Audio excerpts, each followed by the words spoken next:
నమస్తే రమగారు. నమస్తే జయ. రమగారు, మనం విక్రమ బేతాళ కథలు ఒరిజినల్ సిరీస్ చెప్పుకుంటున్నాం. ఈ రోజు ఏం చెప్తున్నారు? పట్టువదలని విక్రమార్కుడు మళ్ళీ వెనక్కి నడిచాడు, చెట్టెక్కాడు, కళేబరాన్ని భుజం మీద వేసుకున్నాడు. కళేబరంతో పాటు ఆవహించి ఉన్న భేతాళుడు కూడా విక్రమార్కుడు వెనకాలే వచ్చేసాడు.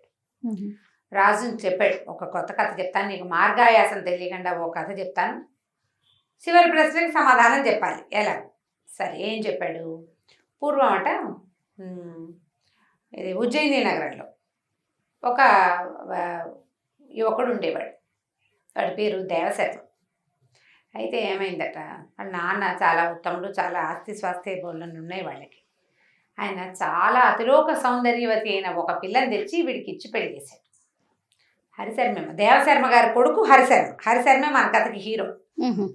ఈ హరిశర్మకి ఎంత అందమైన పిల్లని తెచ్చి పెళ్లి చేశాడో ఆయన. అసలు మామూలు సౌందర్యం కాదట. ఇక భార్యాలోలత్వంగానే ఉండేవాడు అతను. ఆ పెళ్ళాన్ని వదిలిపెట్టకుండా, ఆమె అందాన్ని పట్టలేక. పరమాద్భుత సౌందర్యవతి.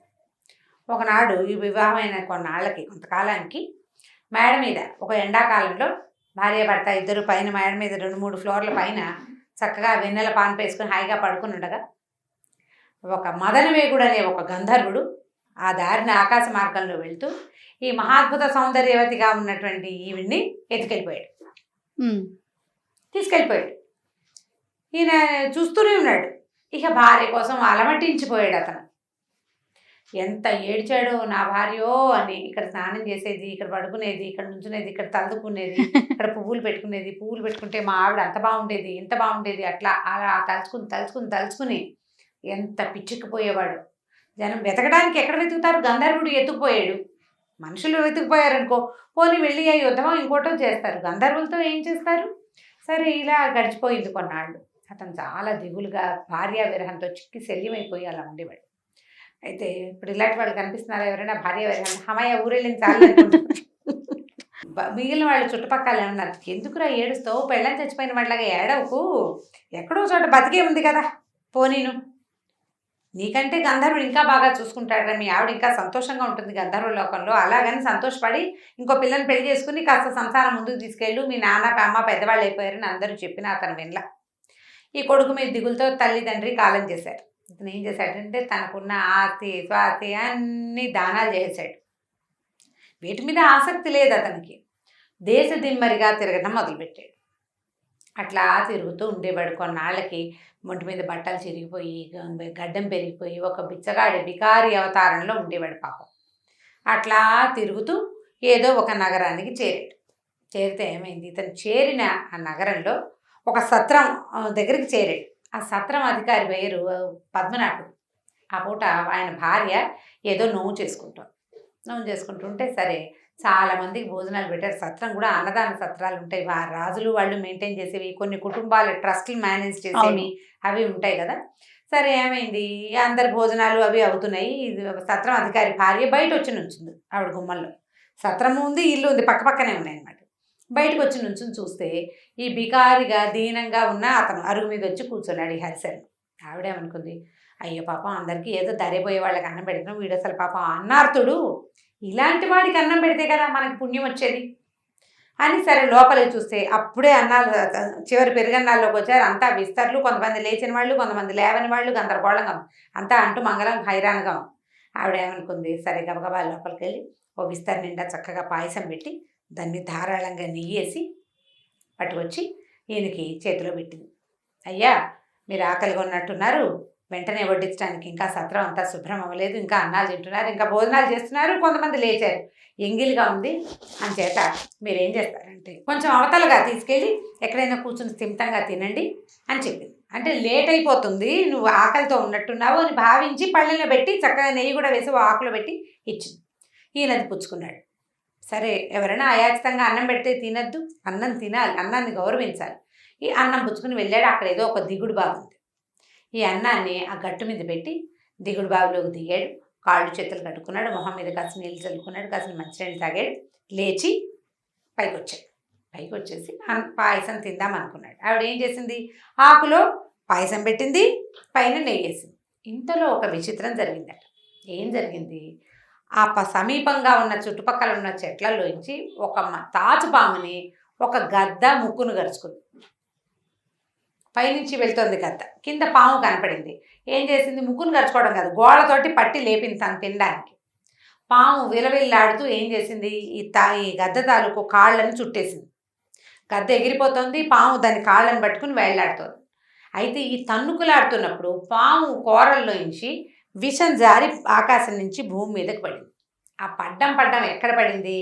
ఈయన పాయసంతో ఉన్న ఆకు పెట్టాడా, ఆ పాయసం మీద పడింది. పాము సర్పం తాలూకు విషం డైరెక్ట్గా. ఈయనకేం తెలుసు?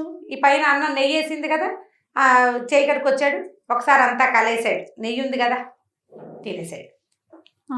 తినేస్తే ఒక 5 నిమిషాల్లో తెలిసిపోయింది అతనికి. లోపలికి ఏదో వెళ్ళకూడని పదార్థం వెళ్ళిపోయింది. కడుపులో నొప్పి, గొంతులో మంట, విలవిల్లాడిపోతున్నాడు, తణుకులాడిపోతున్నాడు ప్రాణం కోసం. అతనికి ఏం అర్థమైందంటే తను తిన్న ఆహారంలో విషం ఉంది అని అర్థమైంది. అట్లాగే ఎలాగో పడుతూ లేస్తూ ఆ సత్రం వాకిట్లోకి వెళ్ళి పడిపోయాడు. లోపల నుంచి వాళ్ళు పరిగెత్తుకొచ్చారు, ఆ పద్మనాభుడు భార్య. ఆయన ఏమైందంటే, అమ్మ మీరు పెట్టిన అన్నంలో విషం ఉందమ్మా, నేను చచ్చిపోతున్నాను, నాకు లోపల ఏదో అయిపోతుంది అన్నాడు. తన్నుకులాడిపోయాడు, మామూలుగా కాదు. ఇంకా ఒక 5-10 నిమిషాలు ఈలోపైంది. పద్మనాభుడు కంగారు పడి, ఇప్పుడు మనం 108కి ఫోన్ చేస్తాం, వైద్యుడి కోసం కబురు చేశాడు. అటు ఇటు గాబరాగా పరిగెత్తారు.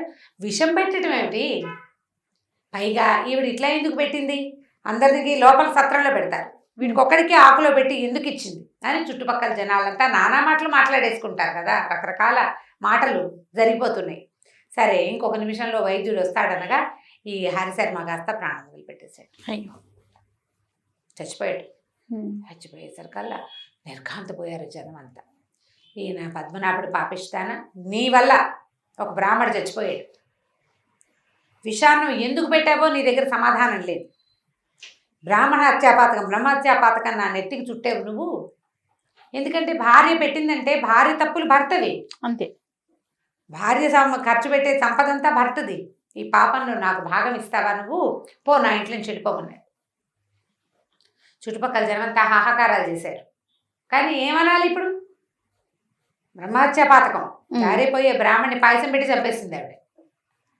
నిర్ఘాంతపోయారు అంతా, ఏం చేయలేకపోయారు. ఆవిడ ఏడుస్తూ వెళ్ళిపోయింది ఇంట్లోంచి బయటికి. ఏడుస్తూ ఇంట్లోంచి బయటికి వెళ్ళిపోయింది. ప్రజలంతా ఏం చెప్పాలో తెలియకుండా మీదకుండిపోయారు.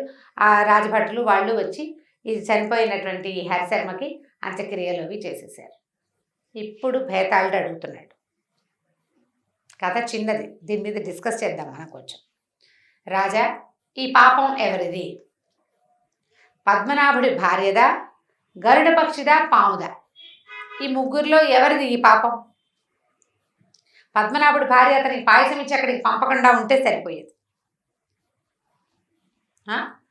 పాయసం మీద నెయ్యి వేసింది, నెయ్యి అనుకుని విషాన్ని కూడా కలిపేసుకున్నాడు అతను. ఇక్కడే ఇంకో 10 నిమిషాలు ఉండండి, వంటలు ఎంగిళ్ళు అయిపోయాక మీకు అన్నం పెడతానంటే సరిపోయేది. కానీ అన్నం ఇచ్చింది. పాము దాని విషాన్ని అది కక్కేసింది, దాన్ని పైకి తీసుకెళ్ళింది. పైనుంచి పాము విషం అన్నంలో పడేలాగా చేసింది గరుడ పక్షి. వీళ్ళ ముగ్గురులో ఎవరిది తప్పు చెప్పు, ఈ పాపం ఎవరికి అంటగట్టాలి మనం ఇప్పుడు? బ్రహ్మహత్యాపాతకం ఈ ముగ్గురులో ఎవరిది అని అడిగింది. ఎంత బాగుంది యుక్తిగా ప్రశ్న.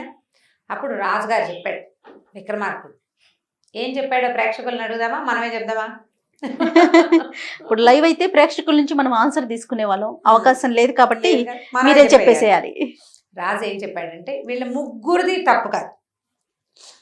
ఆవిడ అన్నార్తుడిని చూసి అన్నం పెట్టాలని భావించింది, తప్పు కాదు, ఆమెది తప్పు లేదు అసలు. గరుడ పక్షి తన తిండి కోసం పాముని పట్టుకుంది, లోక సహజమైన సంగతి. ఒక పాముని అది మంచి పర్వంలో ఉన్నప్పుడు ఎవరైనా పట్టుకుని పైకి లేవదీస్తే దాని నోట్లోంచి విషం అసంకల్పిత ప్రతీకార చర్యగా పడిపోతుంది. ఇప్పుడు పాముది కూడా తప్పు కాదు. ఈ ముగ్గురికి ఈ పాపం అంటదు. ఎవరైనా మూర్ఖుడు వీళ్ళ ముగ్గురులో ఎవరో ఒకళ్ళకి బ్రహ్మహత్యాపాతకాన్ని కనుక అంటగట్టాడో అది వాడికి వెళ్తుంది. ఇప్పుడు పద్మనాభుడికి వెళ్ళింది ఇది, చూసారా? ఇప్పుడు సత్రమధికారి అయినటువంటి పద్మనాభుడు ఏ సంబంధము లేని వాడికి అంటింది. ఎందుకంటే ఇలా కాకతాళీయంగా జరిగిన వాటిలలో ఒకళ్ళని దోషిగా చేయకూడదు. ఆ దోషిగా చేసే ప్రయత్నం కనుక ఎవరు చేస్తారో ఆ తప్పు వాళ్ళదవుతుంది. కాబట్టి వీళ్ళ ముగ్గురికి పాతకం లేదు, ఆయనకి పాతకం ఉందని చెప్పాడు విక్రమార్కుడు. బేతాళుడు మెచ్చుకున్నాడు. ఇలాంటి ప్రశ్నకి నువ్వు తప్పిస్తే ఎవరు సమాధానం చెప్పలేరు. వ్యక్తుల వల్ల కాదు, ఇది మామూలు వాళ్ళ వల్ల కాదు, నువ్వు కాబట్టి ఇలాంటి ఆన్సర్ చెప్పావు, కానీ నువ్వు మౌనభంగం చేసావు, నేను వెళ్ళిపోతున్నాను అన్నాడు. వెళ్ళిపోతున్నానని వెళ్ళిపోయాడు. ఇప్పుడు వీడు ఈ హరిశర్మ అనేవాడు వాళ్ళ ఊళ్ళో ఉంటే పోయేవాడా కాదు, ఎలాగోలాగా ఉండేవాడు, బతికేవాడు. ఓ భార్య పోతే ఇంకో పెళ్లి చేసుకుంటే సరిపోయేది. జీవితంలో ముందుకెళ్ళాలి కదా, వెళ్ళకుండా పో అని భార్య వద్దు, నీ ఇంట్లోనే నీ వాకిట్లోనే నువ్వు ఉంటే పోయేది. దేశ దిమ్మరి అవటం కూడా అతని తప్పు, చావడానికి ఆ ఊరు వెళ్ళినట్టు అయ్యింది కదా. మనం సాధారణంగా ఇలా చాలా విషయాలు మన దగ్గర జీవితంలో జరుగుతూ ఉంటాయి. మనం వీళ్ళ వల్లే వాళ్ళ వల్లే వీళ్ళు ఇంకొకరిని మొదలెట్టి నిందిస్తూ ఉంటాం, ఎవరో ఒకళ్ళకి దీన్ని ఆపాదించుతాం, ఆ బాధ్యుల్ని చేయడానికి ట్రై చేస్తాం. మనం ఎవరో ఒకళ్ళు ఆ బాధ్యత తీసుకోవాలని అనుకుంటాం, కాలానికి దాన్ని వదిలిపెట్టేయాలి. ఇది ఒక మిస్టేక్ ఒకటి జరుగుతుంది, ఆ జరిగిన దానికి ఏ ఒక్కళ్ళు బాధ్యులు కాకుండా పోతారు. ఇది ఇలా జరగకపోతే అది అలా జరిగేది కాదు, అది అలా జరగకపోతే ఇంకోలా జరిగేది కాదు, అది అట్లా జరగడం క్యాజువల్గా జరిగింది అంతే. కాబట్టి ఒకరిని బాధ్యుల్ని చేయటం కానీ ఎవరో ఒకళ్ళకి తప్పును అంటగట్టేయటం, ఆపాదించేయటం అది చెయ్యకూడదు. విక్రమార్కుడు చెప్పిన పాయింట్, ఆపాదించిన వాడు ఎవడుంటాడో ఆ తప్పు వాళ్ళదే అవుతుంది, చాలా బాగుంది, మన మీద ఉండిపోతుంది అన్నమాట. కాబట్టి ఎప్పుడైనా ఇలాంటి దుస్సంఘటనలు జరిగినప్పుడు తప్పెవరిది అనేది కొంచెం కూలంకషంగా ఆలోచించిన నింద వేయకూడదు అన్నమాట. చాలా బాగుంది రమ్మగారు, రైట్ రమ్మగారు. నమస్తే. నమస్తే.